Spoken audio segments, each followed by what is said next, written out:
welcome to episode 3 of Paranormal Among Us. We have a great show in store for you today. We're going to be talking with Ashlee Patterson, who's going to share some stories about spending the night at Lemp Mansion here in St. Louis. But before we get to that interview, I should probably tell you a little bit about the Lemp Mansion. It is said to be one of the 10 most haunted places in America. Right now, it is a fine dinner theater, restaurant, and a bed and breakfast. It all began in 1838 when Johann Adam Lemp arrived in St. Louis from Germany and opened a small grocery store. He sold groceries and homemade beer. The recipe was so popular, just 2 years after opening the grocery store, he gave it up to build a small brewery in 1840. By the 1850s, Lemp's Western Brewing Company was one of the largest in the city, and in 1858, the beer captured first place at the annual St. Louis Fair. By this time, Adam Lemp and his son William began a major expansion of the brewery. They found that using caves helped with storage issues in their original small brewery. Plus, they found that the caves provided perfect conditions for the lagering process. In 1868, Jacob Fiekert, William Lemp's father-in-law, built the now famous Lemp Mansion that was located very close to the Lemp Brewery. In fact, they eventually built tunnels running from the basement of the mansion through the caves to the brewery. Lemp Western Brewery gained a national presence when they introduced Falstaff beer, which, by the way, is still brewed today, but under a different company. Lemp Brewery was also the first brewery to establish coast-to-coast distribution. Now, with all of the success of the brewery, in 1901, the Lemp family experienced the first of many tragedies when Frederick Lemp, William Sr.'s son and the heir apparent to the company, died of heart failure at age 28. William Sr. was never the same after that. On January 1st, 1904, William's closest friend, Frederick Pabst of Pabst Blue Ribbon, also died. William's physical and mental health began to decline, and on February 13th, 1904, William Lemp shot himself in the head. William Lemp Jr. took over the family business along with his wife Lillian, who were married in 1899, and in September 1900, William III was born. Let's fast forward to 1919. Prohibition hit, causing the brewery to shut down, with no notice to their employees. In 1920, Elsa Lemp, William's sister, shot herself with a gunshot to the chest, just days after her marriage, and with her new husband, Thomas Wright, in the next room. There was no suicide note at all, and instead of calling the police right away, the Lemps called their doctor, an attorney, and the coroner. Then in 1922, after selling off the Lemp Brewery complex, William Lemp Jr. ended his life inside the mansion with a gunshot to his heart. Again, no note was left behind. Then in 1943, William Lemp III died of heart failure at the age of 42. Then, William's unnamed illegitimate child died inside the mansion sometime in the mid to late 1940s. Quick side note here, the child is known today as Monkey Face Boy, and this unfortunate soul still continues to live in the mansion's attic, where it lived its entire life. In 1949, Charles Lemp committed suicide in the mansion's bedroom after shooting the family dog in the basement of the mansion earlier that day. Unlike the other Lemp suicides, Charles did leave a note. It only said, and I quote, "In case I am found dead, blame it on no one but me." Following his brother's death, Edwin Lemp sold the mansion, and then it became a boarding home. It is believed that Edwin lived to be 90 years old only because he sold the mansion and left all of the evil behind. So the mansion is just one part of the Lemp family dynasty. It is said that the Lemp Brewery and the underground tunnels and caves are even more haunted than the mansion itself, but we'll save that for a different episode. For now, we'll talk about the mansion. Like I mentioned before, it is now a dinner theater, restaurant, and a bed and breakfast. There are many stories from people who have braved the night, only to hear disembodied sounds and other things happening to them. Here now is my interview with one brave woman, Ashlee Patterson, who spent the night there on a number of occasions. Enjoy the interview. All right, Ashlee Patterson, thank you very much for joining us today. Of course. And I have been looking forward to hearing stories about the Lemp Mansion for a while now. So, how many times have you spent the night there? Oh gosh. I believe 3 times total. Three. hmm And well, first of all, what made you go back the second time?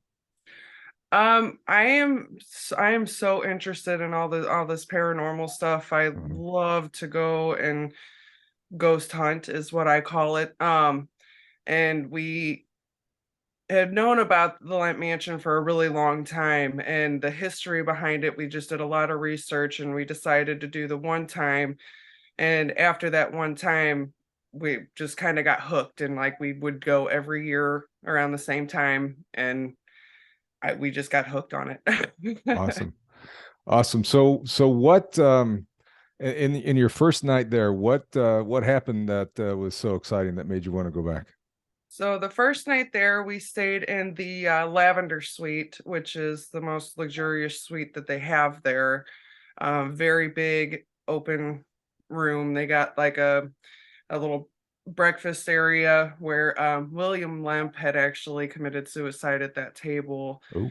And then there's the bedroom part where Lady Lavender had gotten sick and had passed away there. And then her bathroom, gorgeous bathroom, marble bathtub, beautiful scenery, beautiful. Um, so what had how this started was we had got our room and everything. We went out to dinner and came back. We were the only ones at the house at the time. Nobody was staying there with us. So I can confirm that. Um, we were getting ready to go to sleep and we kind of tossed and turned for a while and all of a sudden all of our bags on the table in the other room were moving, like falling over and making a bunch of noises. So we kind of just sat there for a second and just listened and then that stopped. And then we decided to turn on the TV and kind of try to fall asleep a little bit. But we both started dozing off. And all of a sudden, you just hear like somebody's dropping bowling balls upstairs and then running back and forth Mhm. and woke us up. We both just kind of stared at each other and we froze. We couldn't move. We just looked at each other and was listening to all this going on. That happened about 3 a.m., which is normally ghost hour. Mhm. Um, and that went on for probably about an hour and a half and then it just stopped Now, and we fell asleep. now the lavender room, is that what floor is that on? That is on the second floor. And how many floors are above it? One. So there's Okay. the basement, the main level where the restaurant is, Uh-huh. and then the first level where or the second level where William's suite and Lavender suite is, and then at the top there's Charles and Elsa suite. Okay. So you weren't right up by the attic. Okay, because that's No. that's where the I guess the illegitimate child was. Yes, Zeke. Okay. The what they called, was it the monkey faced boy Mm-hmm. or something like that? Okay. Mm-hmm. Um and so it was kind of minimal that first night, right? Yes, and then we did hear the piano a little bit. The piano was going off, and that's right next to the lavender suite. Really? The piano was going off a little bit, not playing any kind of music, but just like keys hitting. So we were listening to that as something was running or dropping upstairs. Mhm. And like I said, nobody was up there. So Now the piano, could that have possibly been like a mouse running over it, or I mean, yeah, that really could have been anything. We didn't really count that as anything because, I mean, yeah. like you said, it could have been anything. Mainly, it was the running back and forth upstairs and it sounding like a bowling ball was being dropped every other second. And the suitcases and stuff moving, That was that would really freak me cool. out. I probably No, that was really cool. We actually have a friend that my mom knows who actually is I don't know how to say that, but can like see A medium. ghosts. Hmm. And we showed him pictures, and the first thing he said was, "Do you see that man sitting at that table?" And we're like, No." And he's like, "You guys don't see this man sitting here?" And we said, "No." And he described William Lemp to a T, and that is the table that he committed suicide at. Really? So we think it was him messing with us. That's awesome. That's awesome. Yes. Um, and then the second night, what happened on the second night? So the second night, Actually, before we go, what time of year was this? it was about winter time, so it was in Winter. February. Okay. So I Yeah. mean, okay, all right. So we typically, the friend that I went with, her birthday is February 18th. Mhm. So we usually stayed around her birthday in February. Okay. Okay. I was just trying to think of, it might have been, cold weather, winds and stuff going through, but that wouldn't affect the suitcases, or that wouldn't make the bowling ball sound. So, Well, and okay. the windows aren't open. We Yeah. didn't try to open windows or anything like that. Okay. All right. So we knew that was not Yeah. anything crazy. Yeah. Yeah. So, So the second night, this is where it gets kind of crazy. The second night, we got a little bit more brave about it, and we decided to walk around the house. We have this app called the Ghost Radio. Um, I'll kind of show it to you. We didn't really that night we didn't do much with it. Mhm. Um, but this is kind of what it looks like when you got it on. It's called Ghost Radio. You turn it on and it'll give you three strengths, one being the weakest, three being the highest. So we were walking around and we would get some threes and some ones, and sometimes they'd say things, sometimes they wouldn't. Um, it was really hard to ask yes or no questions because they don't Mhm. really answer you in that way. They were just kind of saying things. And if you know anything about the Lemp Mansion, William's suite is next to an old nursery that they keep locked. Even employees aren't allowed in there Really? because there's something very demonic in there, they Oh, say. So employees and staff members and guests are not allowed in that room. oh, Yes. So okay. that's connected to the Williams suite. They have a wall uh boarded up but nicely, if that makes Mhm. any sense, where where they would enter the nursery. Okay. Um, we kept getting on the radio, it kept saying sad. There was a lot of sadness in that house. I know that. So a lot of them were very depressed and they would just keep saying things like that. But um, back to the Williams suite, I had to have my kids the next day, and she was getting her child the next day. So we decided I have a sleeping medication that I take, and she does as well. And we decided, I don't know why we decided to do this. Of all things, don't do this in a haunted house, right? Well, we did take our medicine and we both fell deeply asleep. And we were awakened. I wasn't not sure what time because we were so out of it, but we were both awakened by babies crying. And I thought that they were my babies. And I kind of looked around and realized I wasn't at home. And I don't know why it didn't freak me out as bad as it should have, but it didn't. But we heard babies crying, I would say probably for about 10 minutes. Really? And then and we didn't even look at each other. We were both facing opposite ways. We didn't talk to each other about it or anything. And winded up dozing back asleep.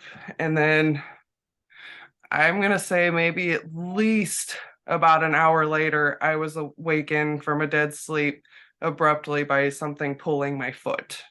Interesting choice of words. Dead sleep. Dead sleep. So yeah, and then we both woke up the next day and I was like, man, I swear I heard babies crying. And she got all wide-eyed and she was like, I woke up from the same thing too. We heard babies crying. So that was pretty cool. So you both heard that, so it wasn't a dream. Hmm. So, okay. That's because I was thinking maybe I was dreaming that. No, I was Yeah. not. She heard it too. And then something pulling at you. What did that feel like? It what it felt like, you know how like when you're in a deep sleep and like you wake up like you're falling? Yeah. That's kind of how it felt, my whole leg jerked forward. So, Yeah. and I still think that I don't know if I want to count that as that happening or if I really did jump in my sleep. So I still think Okay. about that all the time. Okay. So that's a maybe. Yeah. Okay. hmm Baby's crying probably for sure. hmm Okay. And when we had our radio on in that room, um, there was like I said, the three being the strongest. There was an entity in there as a three, and it did not say a word, but it was on there for a good 45 minutes. So Just it'll just signal when there's a spirit nearby. hmm Okay. Kind of just so like light up or something or it'll come up with a little like a little hazard triangle, and it'll have one, two, or three in Roman numerals. uh So if it's really close to you, it'll come up as a three.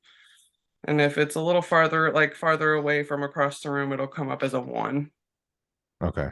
So the closer it gets to you, the higher the okay. I got it. hmm Um Awesome. Did your friend notice anything besides the babies crying or No, she didn't have anything else crazy to happen that night.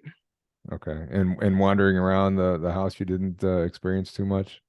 So wandering around the house, the only places you can't go in the house is the bar and in the kitchen. Hmm. So we did go in the basement for a little while and we walked all the way back towards this back part of the basement, and it got really, really cold and you could feel heaviness. It was very heavy down there, like it wasn't right.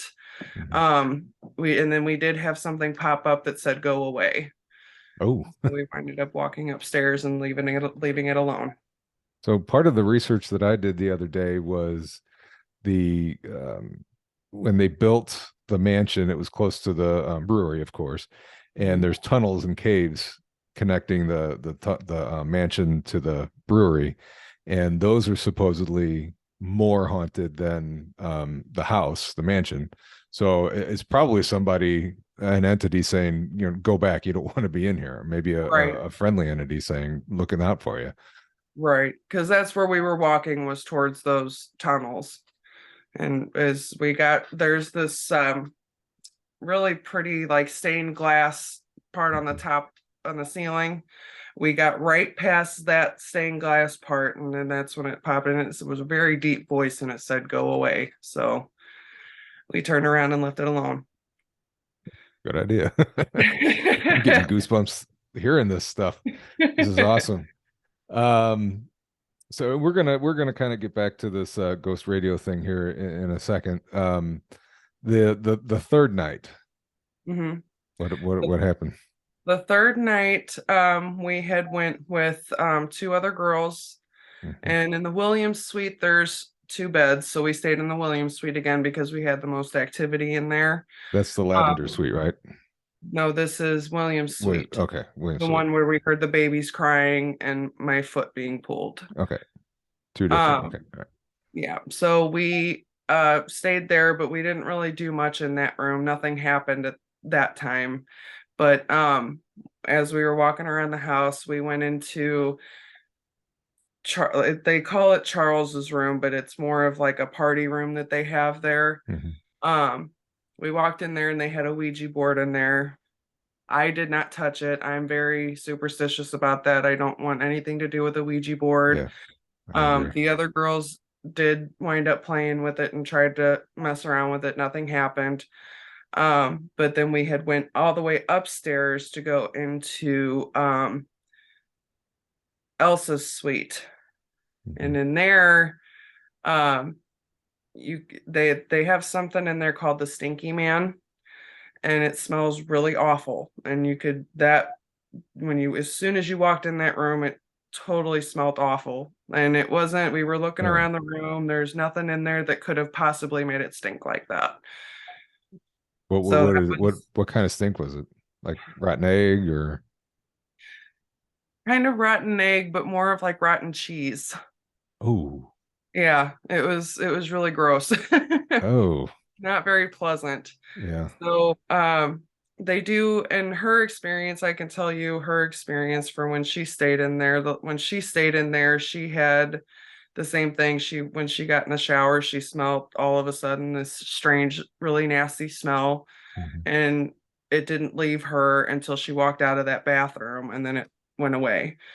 Um, and they do have letters hidden in the floorboard from, I believe, Elsa. Um, just kind of weird letters. I didn't get to read any or anything like that, which I'm kind of bummed out about. I'd like to go back and do that again and stay in her suite because I hear hers is the most haunted. Um, but anyway, we winded up making our way into Charles's room, Mhm. and we were hearing knocks on the wall as we were walking through his room because his is kind of the same as William's, where it has two separate bedrooms Mhm. and two separate bathrooms, but it's like one big room. But yeah, that one we were hearing knocks, which in that room they say that there is tunnels behind in the building behind that room that lead all over the house. Really? I have not seen them, but I've seen the doorways. Oh, So that was kind of cool. But okay. like I said, That's we were pretty awesome. hearing knocking as we were walking through that room. You didn't get any attachments coming home from this, No, did you? Okay, that's good. no. I Anytime that I leave a place like that, I always say a little prayer mhm, and do, I'm Catholic, so I do my little thing mhm. and um, say my prayer and tell everything they can't come home with me. And I haven't had anything follow me home since. So Awesome. yeah. What I mean, before all this, what got you into ghost hunting and this stuff? So my uncle, Jamie, Mhm. he Let got me I want to preface all this stuff by saying that Ashley and I are related. She is my cousin's daughter. So we've known each other. How old are you now? they're gonna be 31. Really long I time. didn't think you were that. Yeah, I'm really old, so we've known each other for a really long time. So um, yeah. So I mean, go. I'm sorry. Go ahead with your story. So he had gotten me into horror movies and stuff like that when I was like Hmm. 6.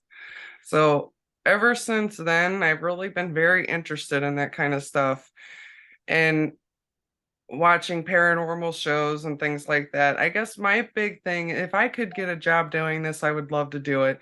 My big thing is when I wanted to start doing this, I wanted to know their stories. I Hmm. wanted to know what happened to them and if somebody hurt them or if they hurt themselves, why did they hurt themselves, stuff Hmm. like that. And I've been so interested in that uh, for years. I can't even tell you when it started. I just And that's certainly a good thing to know. I mean, going into some of these places, I mean, it could be spirits that are trapped here. I mean, there could be a demonic presence that's not letting them move on, or right, they're trying to figure out what they did in order to move on, or something like right, that. So, I mean, that's exactly. always a good thing to do. And they tell Um, in some of these things, they tell you that a lot of these entities don't move on because they still have things to say. mhm, And I guess that really hit home for me when I saw that on a paranormal show that they had said that a lot of these entities don't move on because they still have a story to tell. mhm. And I guess that like I said, that kind of hit home for me. I kind of felt like they needed help, and I would love to offer that help to whatever I could Mhm. to help them move on. I don't know. It's very interesting to me. Yeah, yeah. Same here, same here. What have you done any other places besides Lemp? We had done a place out in Washington, Missouri called Enoch's Knob Bridge. I don't know if you've ever heard of that. I've heard of a bridge. I'm not sure if it was that one or not. Yeah, that one I have had many experiences at, and we I would go there religiously. Really? And there was the last time I went, something had happened that made me feel like I shouldn't go back again. All right. What's the story about this bridge? So this bridge, from what I understand, there's a lot of different stories on that bridge and things that have happened. There was a party going on somewhere around there, and somebody had fallen off the bridge and Mhm. died. And this goes back like way back when. I've looked up stories on it, and I'll tell you this little story really quick.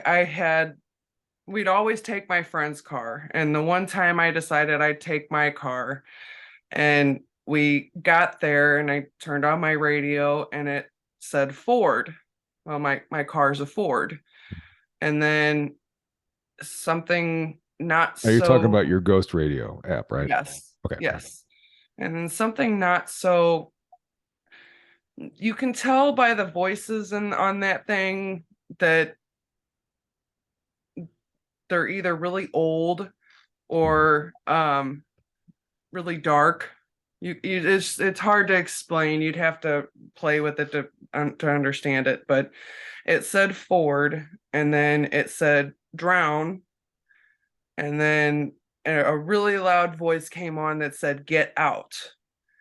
And we looked it up later on, back in like the early 1900s. A father and son were trying to travel through down there, Mhm. and they had a horse and a buggy, and the river winded up taking under the buggy, which had the son in the back, and it got some, I guess, I don't know what you call them, a heavy thing of water came through and pretty much took them under and killed them. Oh. And the maker of that buggy was Ford. Oh. So And you I, had a Ford too. mhm. So Wow. that was the last time I ever took my car up there. Wow. But there's all kinds of stories. They actually have a paranormal investigation on a YouTube channel. I'll have to figure out the name of it and send it to you. But he does ghost hunting, and they went Mhm. down there, and there's apparently a very demonic and evil entity underneath that bridge that lurks under there. Wow. And they had some very scary encounters with that. Oh, that would be awesome. Hmm. Okay. And it's a lonely little bridge. I mean, nobody really drives by there. I've been there numerous times, and I have maybe seen two or three cars go through that bridge. Really? So we would literally just sit there and just talk to the radio and just wait for things. And walk on the bridge? You're able to walk on the bridge? Yes, we did walk on the bridge. There's a lot Mhm. of graffiti on the bridge, which is kind of sad, but Yeah. Yeah. yeah, we did walk the bridge a couple of times. It almost felt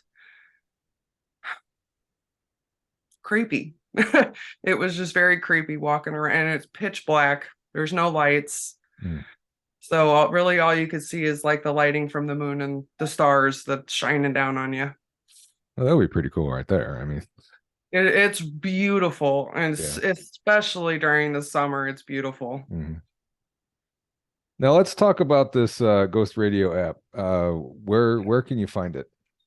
You can find it on your if you have an iPhone, it's you can find it on your Apple Store. app Apple Store. I'm not sure about Android. Um, Hmm. but yeah, Apple Store, App Store. And you It said it is was like it's free? it is free, I Oh, believe. sweet. Okay. I believe it's free. If it cost anything, it wasn't any more than $5, Oh, okay. but I believe it was free.